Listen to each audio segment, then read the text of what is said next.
Here we're looking at break analysis. Quite simply what it does is it logs every long kick out that goes to the midfield that isn't won cleanly, and it logs what players have won the breaks, and equally significantly is what players were responsible for the breaks being lost.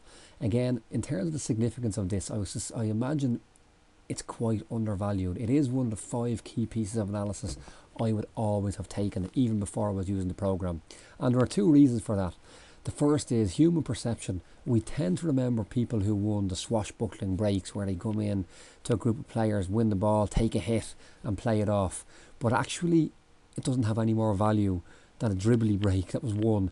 And more to the point, because big spectacular breaks were won that we remember, doesn't mean that that player is actually responsible for more breaks won than they are for breaks lost. Equally importantly, maybe more importantly, is the fact that when you look at your zonal kick-out analysis, you will start to see that the difference between a long kick-out to midfield won and lost tends to be between half and 1 point on average, when you consider what the other team won't score and what you might score. The value of winning a break is actually really, really important. So if you can earmark players who are winning a lot of them, and more importantly, players who are losing a lot of them, all of a sudden you've got a really key piece of information there.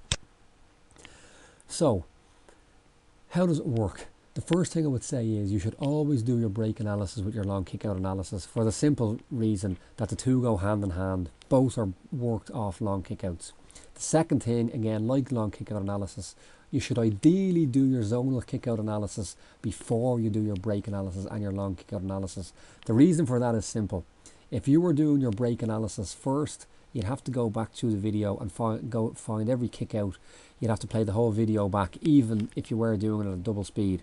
However, with zonal kick-out analysis done already, you simply go in here, look at your long kick-outs, and you click your button and you find the ones that you're looking to use. So, with that, let's have a look at how the break analysis works. Quite simply, for every kick out, it's logged won or lost. So let's say, for the sake of argument, we were going with a new player, or from the start of the game. So let's say we've had a kick out, more players. Let's say it was competed for, just for the sake of argument, by Shane McGuigan. It's simply won or lost. There we'll say won, and in it goes into the chart, and you'll see over here, Shane McGuigan, 1-1, lost none.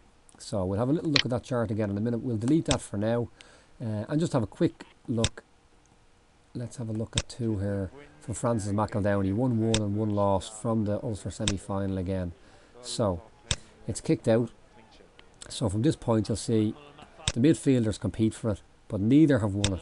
Again, as you'll see if you've seen the long kick-out analysis, that will also be accounted for the midfielders, whether the net result of their kick-out competed for was won or lost.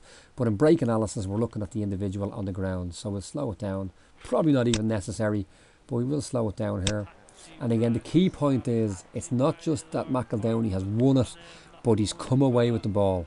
Again, there's no point in marking it as won if he loses the ball within a second or 2.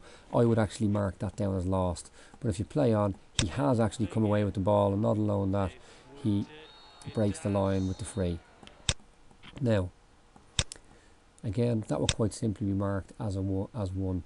Now, here's the ones that will be significantly less noticeable. So let's have a look at this one. This is one that was lost. We're going to see this. We'll watch this in real time when it comes, and we'll see it's won by a blue jersey.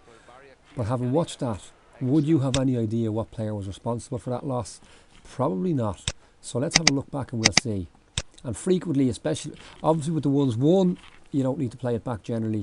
With the ones lost, quite frequently you do. Let's put it into half speed and have a look. As the kick out is played, here's the significant elements. We've this, the cornerbacks are full-backs, man on man, man on man. We'll see here, this man, this is McEldowney. There's his man there, he's already stolen yards on him. As we move it on, we're going to see, so we're sort of man on man here, though certainly the blue jersey's in pole position to win the break again, and we're fairly close to man on man here. Again, watch those white cycling shorts. As the ball breaks, who wins it? There we are. Now again, when you watch that in real time, even the most trained eye unless they were specifically watching for that, probably wouldn't have noticed it was a number 2 here whose man was responsible for winning that break. So therefore he's responsible for losing it. And it's as simple as that. And again, at the end of the game, you'll see here, each player has their ratio. It's very simple, one lost. McEldowney was 50-50, he won one and lost one. Nobody else competed more than one break. And you'll see, on the day, Sloughnale did quite well. They won 5 and they lost 2. And there's your ratio, 71-29. And that will give you a really good picture of which players are winning and losing the majority of your breaks.